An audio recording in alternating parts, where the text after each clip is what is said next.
Guys, welcome to Be Learning. Can you all see me? Is my face clear?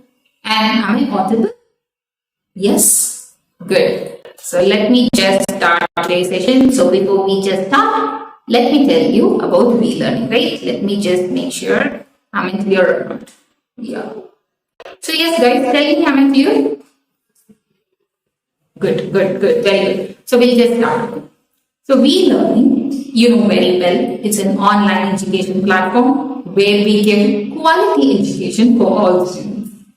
Here at Vistaslearning, we help students to stay on schedule, value their time, and also excel in their academics. Right? So do subscribe to our channel. And if you have already subscribed, just share it with your friends, family members, and relatives, because someone out there will have the access to quality education. Good. So having said that, let's start today's session. Is my voice clear now? Yes. 1, 2, 3. Good. We'll just start. So what are we going to discuss in today's session? Any idea? Good. Yeah, we are in the third lesson, right? We are discussing about atoms and molecules. So we'll just start the session. Okay. Let me just come back. Good. So in this atoms and molecules, we are going to discuss something about ion. Okay. So now tell me, what is an ion? Have you ever come across this word? ION. What is it? Yes. Good. See, ion is something like where we can say like it is also an atom. Sometimes we'll say atoms to be ion, or we'll say compounds to be ion. Molecules, elements, you can say anything as ion when it comes under one condition. Great. So we'll just look at like what is that particular condition and all those things, okay, in our later slides. Fine. We'll just start. Yeah. I'll just tell you like what is an ion. Okay. See, you know very well this is an atom, right? One second, I'll just come back. Yeah. So you know very well this is an atom, right? So in this atom, what is an atom made up of? Tell me. See, for example, if I'm asking you, what is a cell? You know very well, like cells are living structures. It has a capacity to divide itself. It has nucleus in it. It has cytoplasm in it. You know everything about a cell. Similarly, see, when we are talking about biology, everything starts from a single cell. From a single cell, we'll actually manipulate it. Like how it is dividing, how it's doing, and all those things we'll be looking at it. So the same thing when we are looking at chemistry or anything, any sort of matter, it's going to start with this particular atoms. Yes or no? So what is this atoms made of? You know very well, like atoms are very small, minute structures, right? So those atoms are actually made up of something else. Yes or no? So those particles, we basically tell them to be a subatomic particles, which makes up the atom. So what are those subatomic particles? So that is what is given here. Okay, so let me just mark and show you. Okay. Yeah. Now you can see this, right? Yes. So when you look at this one, this minus, this one, we'll say this to be an electron. So electron is something which is really very minute and it has the capacity to revolve around it. Just like how planets are revolving around the sun, the same way these electrons are always in motion. Correct? And they bear this negative charge. Alright? And here, this one, can you see this pink and blue? So in pink, it is like there is no charge mentioned. So we'll say this to be neutrons, okay? So neutrons, which means like they are neutral in nature, which means like they don't have plus, they don't have minus, they are just neutral, which gives the mass for the particular atom. Okay, so what is the use of neutron energy? They give mass, okay? So actually we'll be looking around and studying about all these subatomic particles and all those things in our next chapter actually, where we'll be studying about the structure of an atom. Clear? And this plus one, can you see? This is this protons. Okay, so you can have this in mind, like plus protons. Is that clear? So protons are something which will give the positive charge to the electron. So basically, when we are talking about an atom, it's going to be neutral, which means it is going to be the charge of a particular atom is going to be neutral. Like it's not going to have a positive charge, it's not going to have a negative charge. It's going to remain neutral. Only if an atom is neutral, it can be stable enough. Is this clear? Just pay attention to this particular area, okay? Because only if an atom is neutral, it can be stable. If it is not stable, it will go and bond with the nearby atom and make compounds. Is that clear? Correct? So just have this in mind, all about the subatomic particles. So it is only protons, electrons and neutrons. Protons, they are going to have this positive charge. Electrons, they are going to have the negative charge. And neutrons, they are going to have the neutral charge. And that's it. So next. So just look at this atom. What is this? It's going to have like this is the electron which is revolving around it. And this is the nucleus in which only proton is there.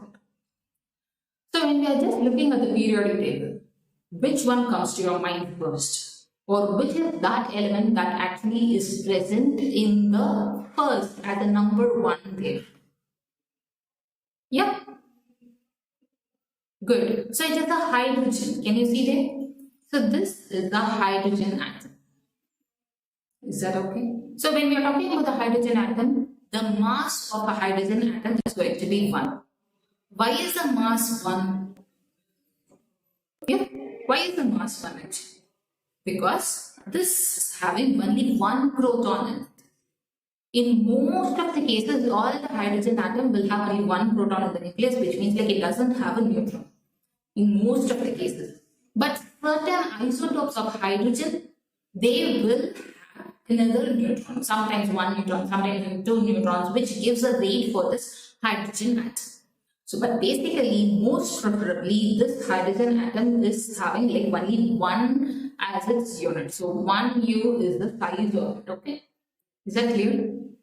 Yes. So, when we are talking about this electrons then, so these electrons are not going to add any weight to it. It adds weight, but still it is so negligible, okay? So, this I'll just write it to the electrons, okay? So, which is having the negative charge in it. And this one is the positive charge, which is the protons. I will write PL. So here is the electron. So next, what is this? So this is the helium atom. Yes or no? Yeah. So the mass, atomic mass of helium atom is 4U. Why it is 4? See, when you are looking at the nucleus here, so this one is going to be the neutron. And this plus part is going to be the proton. And this is going to be the electron. Is that clear? And as I already said, electrons are very, very small in size, which means like the size of the electron is going to be negligible. Negligible means like we don't need to. I mean like it doesn't add much weight to the atom. It is there. It doesn't add much weight. It adds weight, but it is so negligible. But here this 4, can you see this 4? Why is this 4? Because it is having 2 neutrons and it is having 2 protons. Is that clear? Yes, 2 neutrons and 2 protons. So which totally makes this 4. Is that okay? Yes. Good. So and when we are talking about this helium atom will come under a noble gas. Why? I'll write noble here.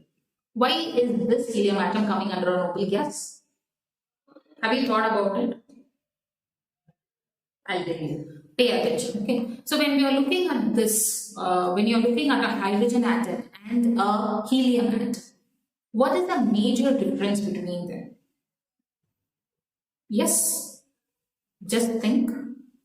For example, yeah, it is seen, right? So here we'll just keep orbit. Okay. So first, let me write about the hydrogen atom here. So this is the hydrogen atom having only 1 electron in it, and this is the nucleus. Okay, so when we are talking about the helium atom, let me draw this. Okay, so it is having 2 electrons revolving around the nucleus here, and it is having the nucleus in the middle. So what is the difference between this and this? The number of protons and neutrons, yes. Other than that, it is hydrogen and helium. What makes it to be hydrogen and what makes this to be helium? And why is helium stable when compared to the other? So I'll just tell you these two answers. See, listen.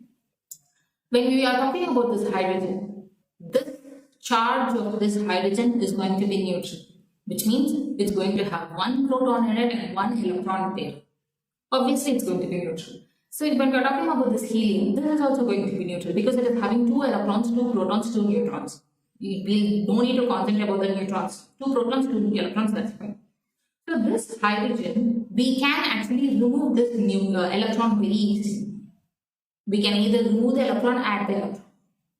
See, when we are adding another electron to it, it's going to be minus. Yes or no? Because the negative charge is going to be more. But this proton, we cannot remove it. Proton is something which has to be present inside the nucleus. If we remove this proton, the entire atom is going to get seized, which means the atom cannot exist at all. So proton is something which makes an atom.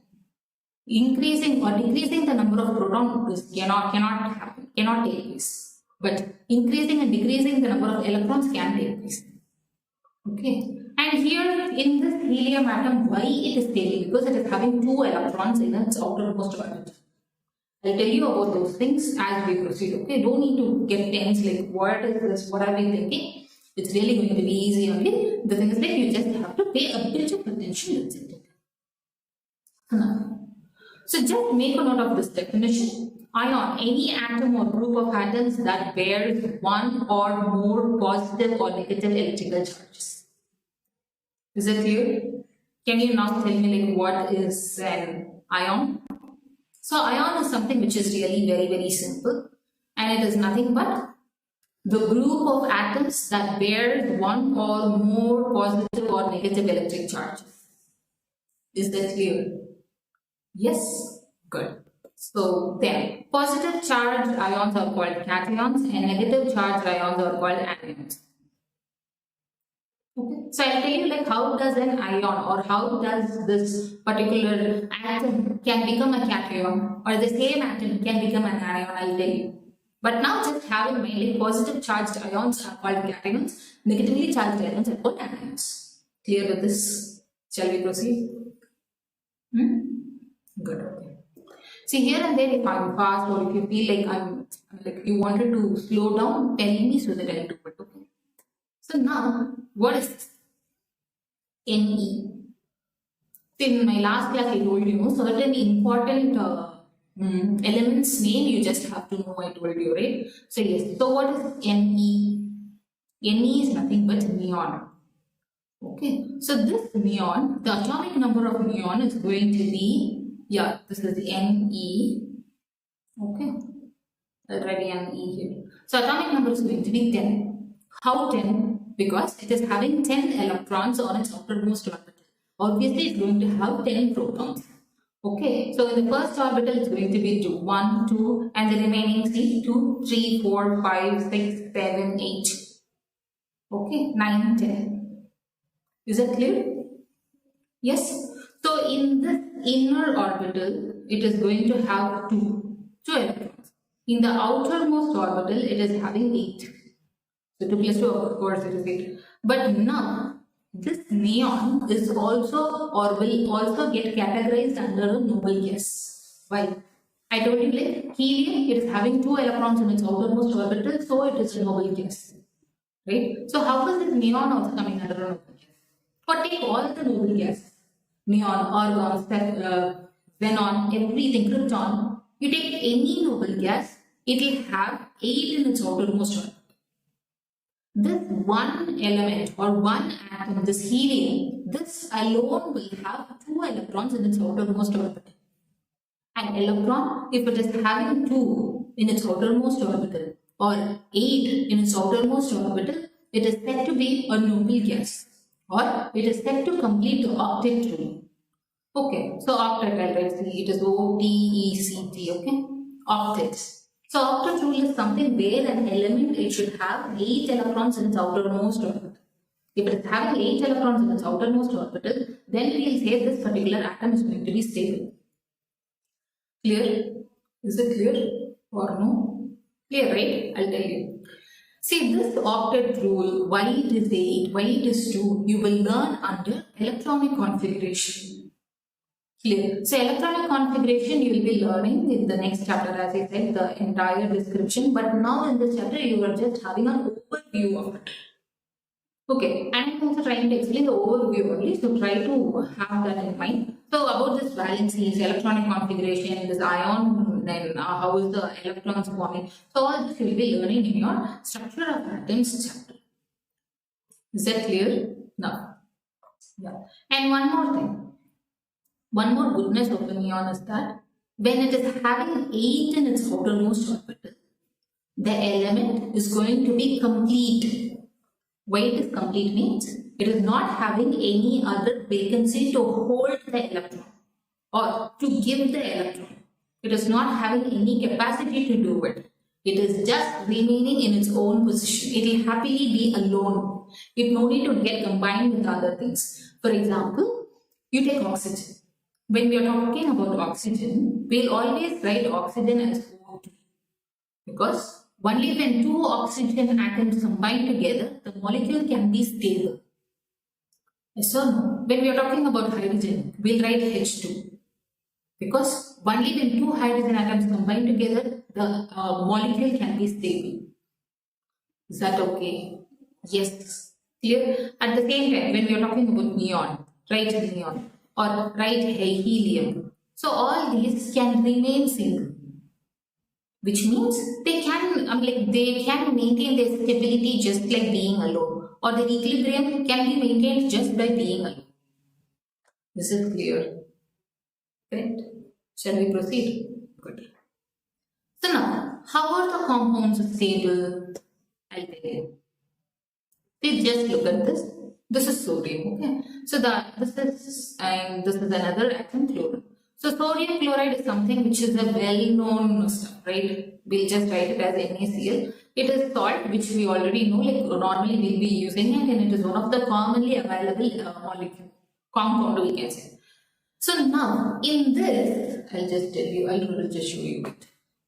Yeah, the atomic number of this sodium is 11. Atomic number of chlorine is 17. So how is this molecule being stable? Or how is a compound being stable? They are stable because they will create a sort of bonding between them. Just look at this story. So how many elements or how many electrons it is having? The atomic number is 11, which means it is having 11 electrons and 11 protons. We'll just don't think about protons now because they are safely inside the nucleus. If the proton is removed, it cannot be an element at all. It cannot be sodium at all. It cannot be. But this addition or removal of this electron is possible, or we can make it. I'll tell you how it is. See, in the previous slide, we were talking about this neon. Neon had 10 electrons, 10 to be its atomic number. How? Because it had 2 in its first orbital, 8 in its second orbital. Now, this is one additional proton, one additional electron in sodium. That is why it is having 11 in its atomic number. And when we are looking at here, it is going to have an extra, like one particular electron which is going to stick in its outermost orbital where it will be revolving. Okay. So, I'll just mark it. So, when we are talking about this, it is going to be 2. And this one, it's going to have 8. And here, it is going to have only 1. Let's talk about this chlorine. So, chlorine, here it is going to have 2. And the outermost orbital is going to have 8. And here, it is going to have 7. You can count it. 1, 2, 3, 4, 5, 6, 7. 7. So, now, according to us, or accordingly, according to the octet rule, if an element has to be stable, it should have 8 electrons in its outermost orbital. Yes or no? So, since from where will it get its 8 electrons? It cannot get it. It will be longing for an 8 electrons. When we are looking at the sodium, see here in the sodium, it wants 7 more electrons. This chlorine, it wants only 1 electron. So now this molecule or this elements will decide among themselves. This sodium will be ready to donate 1 electron. Yes or no? donating 1 electron is much easy than getting 7 electrons, yes or no? Yes. So what it will do? It will readily give 1 electron to the adjacent element. This chlorine, which is like already it wants only 1 electron from the nearby element. Yes or no? So it will obviously, very soon it will take that 1 element to it. And they will actually share the electrons here. Okay. Yes or no? So this one is actually giving its electron or donating its electron to this chlorine. So when this is donating this electron to it, here the electron comes and sits. This, for this chlorine, the octet rule is complete. This sodium will actually cling on it. Is that clear? So that is how this NaCl is actually maintaining as a stable compound.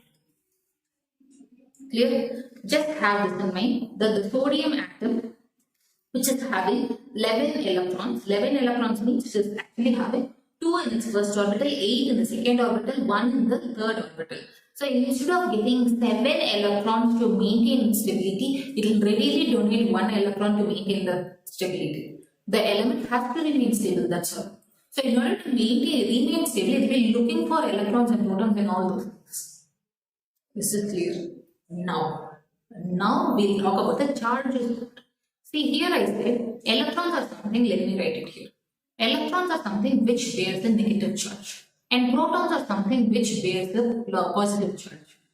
Now, this sodium has given 1 electron. It is having, so now when we are looking at it, it will totally have 10 electrons and it will have 11 protons. 1 positive charge extra. So when we are writing about this, maybe I'll just erase everything, okay? So when we are writing about this, we'll just write it sodium plus. Why? Because it is having 1 positive charge extra, right? So when we are talking about chlorine, it is going to have, it has gained 1 electron, gained 1 negative charge. So we'll just write chlorine minus. Because it's having extra electron, right? It should have like 17 proton and 18 electron, which means 1 negative charge extra. So that is why when we are writing about this Na and Cl in terms of ions, we'll be writing it as Na plus and Cl minus, which means this less than this positive and negative charge is something which makes the ion there. Okay, so now here we'll say the sodium, we don't say it as an atom, we'll say this to be an ion. Chlorine again, we don't say this to be an atom or an element or a compound or a molecule. Instead, we'll say that also to be an ion. Is this clear? Done? Clear, right? So ion is nothing as just an atom or a group of elements, group of molecules or compounds which actually bears the positive or negative charge. Is clear? So positive charge, we say that to be cation here. The negative charge, we say this to be an anion here. Is that clear? Right? Shall we proceed to the next one? Good. So now, so this again, some atoms are giving some electrons, gaining some electrons. Why are they giving? Why are they taking? Because they have to be stable. Stable, which means in their outermost shell, where it is, yeah. In their outermost shell, it should have 8, except helium because it is having only 2 electrons in it, so it will obviously have 2. Fine. So why is this difference? 2, why it is 2, why it should be 8? So there comes this valency into the picture. Okay. The combining capacity of elements is known as its valency. Why are they combining? Because they have to be stable.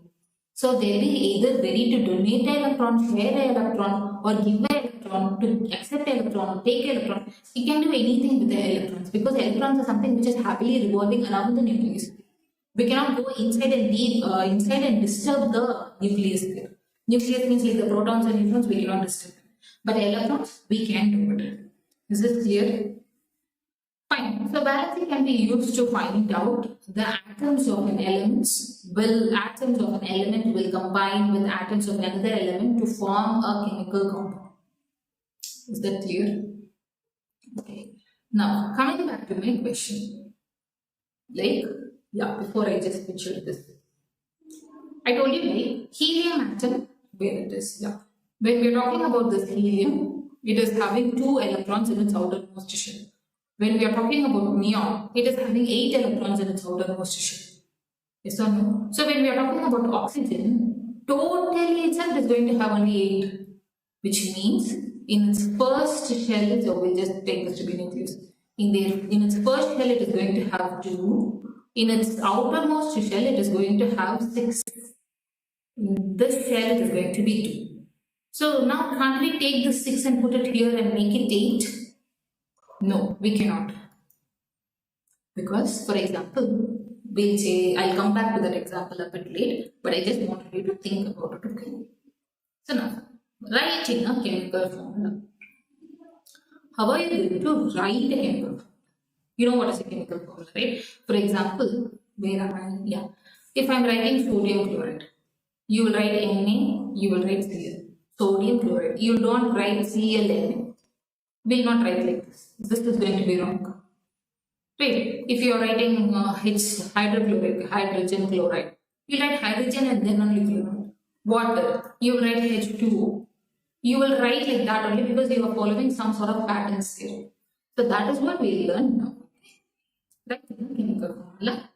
Chemical formula of a compound is a symbolic representation of its composition that you know.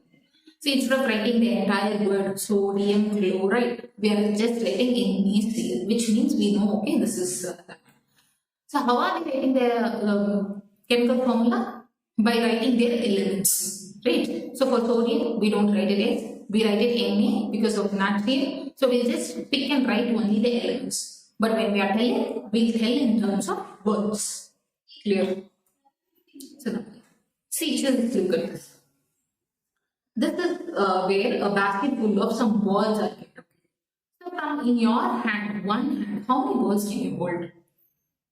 We'll say, okay, this ball is around this much, the ball of balls, okay, this much size.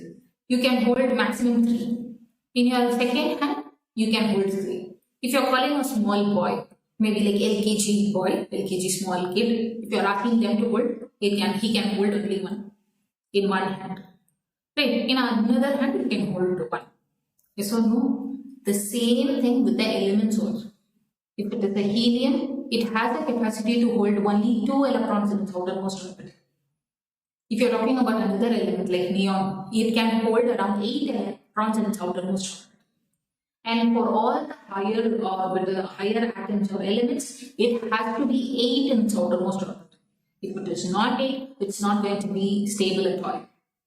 If it is 2 or 3, it is, if it is helium, then only 2. That is its maximum capacity. Now, can you get the point why it is helium and all those things? No? Good. So now, see, this one will be quite interesting. See, this is magnesium. Number for chlorine, 17. Yes or no? So here, other one, where it will go and donate? It will donate to the, so this will donate to the another chlorine, and this will go and donate to some other. Okay. Fine. Only then this can be stable, and only then we. But when we are talking about other compounds, sometimes it requires 2 atoms, or sometimes it requires 3 atoms, like that. For example, you take this water. Yes. So, for example, you take this water here. Maybe I'll just clear this. Water, we just write it to be H2O. Because, you know, oxygen, it has 6 in its outermost orbital, just like chlorine, where it requires 2 atoms. Right, so it will take 2 of the hydrogen and it will stick together. Is it clear? Good. So, next. So here, you know, this is, we will be talking about polyatomic ion. This is hydrogen. Yeah, this is what I was telling now. Hydrogen, which will actually combine with this oxygen here. So when it is combining with oxygen, we say this to be a hydroxide ion. So far we are talking about only one element having one ion, right? For example, Na plus we were talking about, and we were talking about Cl minus, right? So now here, why do we say it as a polyatomic ion? Because it is having 2 atoms, 2 or more atoms we have, which will actually behave as a ion pair. So when we are talking about this OH, we'll write OH minus all together. Not O minus H minus. We'll write it OH minus only. Yes or no? Yes or no? Yes. So here how it is O minus, of course, because this electron will be shared by this oxygen here. Together it becomes the hydroxide ion. Yeah. So we'll just look at certain rules for writing a chemical balance. When the compound consists of a metal, non-metal, the name of the metal is first written. So that is what I said. The sodium chloride, some changes will be there. Sodium hydroxide. So just write this sodium, write this metal, and then we'll write this non-metal. So everywhere it is like that only. With two metals and non-metals are combining together, first you will write the metal and then only you will write the non-metal. So in compounds formed with polyatomic ion, the ion is enclosed in brackets. We'll write this calcium hydroxide. Calcium at that time, we'll just enclose this in brackets like this. Okay, so when it is having only one value like NaOH, that time we don't enclose and write it one, we don't write it. But when we are writing like this, we have to enclose it separately and then write the number. If you are just, for example, if you are writing CaOH twice, this 2 will be for this H only and not for this 2. We want it together. So this is the right method of writing this in a bracket. This is here. Correct? If it is one element, then obviously you can write it freely here. For example, you write this, magnesium chloride. So you write MgCl2. So this 2 is for only for the Cl chloride because it is a single element there. But here, this OH, it's not going to be a single element. It is going to be a hydroxide ion altogether. So since it is a hydroxide ion altogether, you just have to enclose it in a bracket and then you have to write the truth here. Clear? Good. So now, we'll just see some basic formulas, okay? So first is this hydrogen chloride. Hydrogen chloride, you know, right? So you just have to write hydrogen and then, so this is a formula. We'll just see how to write it. So symbol for symbol, we'll just write like hydrogen chloride. Valence is 1, 1. Just remember, in hydrogen it is having only one electron in its outermost orbital. Excuse me. Chlorine, it is having 17 electrons in its outermost orbital. So 17, in that 17, 7 is going to be in the third orbital there. So it will grab one electron from the hydrogen, not only from hydrogen, whichever is near it. If it is sodium is near, it will take it from that. If hydrogen is there, it will take it from that. So it is just going to take the electron here. So when we are writing it as a valence here, how you will write it like, you just have to cross multiply this like this. For Cl, you will write this number. For H, you will write this number. Since it is 1 only, you will just write H instead of writing H1Cl1, you are just writing to be HCl. Okay, when we are dealing with the next one, you will understand it. See, for now. So what is the formula for hydrogen sulfide? You will just write it to be H2S. Yes or no? See, the symbol is like hydrogen sulfide. Valence is 1 and sulfur is having 2 valencies, which means like it has 2 extra. It can take 2 electrons from the nearby things. Yeah, so it will like sulfur will take 2 electrons from the nearby molecule, just like that MgCl, whatever we saw. So that is why we are writing H2S, which means like 2 hydrogen atoms are getting bonded with the sulfur 1. So since it is like that, and the valency of S is 2, we'll write the same way, cross multiply it. So that is why we are writing H2S, which means 2 atoms of hydrogen going to get combined with 1 atom of sulfur there. Clear? Good. So now, formula for calcium oxide. Calcium oxide, CaO, very simple. The symbol, calcium, it is going to have 2 valencies. Okay, 2 plus, which means it will give 2 electrons. Since it is giving, we'll write that to be plus. Just like the sodium, Na plus we write. Because it is giving 1 electron, it is losing one of its negative charge. So here, calcium, it's going to lose 2 of its negative charges. Oxygen, it wants to, as I said, 6 electrons in its outermost orbital. If it is 6 electrons in its outermost orbital, in order to balance it, it will take 2 atoms or 2 electrons it will take. Since it is taking, it is going to have the negative charge there. So just cross multiply. Since it is 2, we have to actually write it like Ca2O2. we can balance it very easily and write it CaO. Clear? The last one, calcium hydroxide. See in calcium hydroxide, calcium valence is 2 plus, hydroxide this is 1 minus. So when you are writing it, you will just cross multiply and write it as CaOH twice. Clear? Clear with these valencies? Actually, we learn about all these valencies in our next chapter where it will be about the structure of an atom. So clear? Yes, so there we have a very elaborate discussions. Okay? So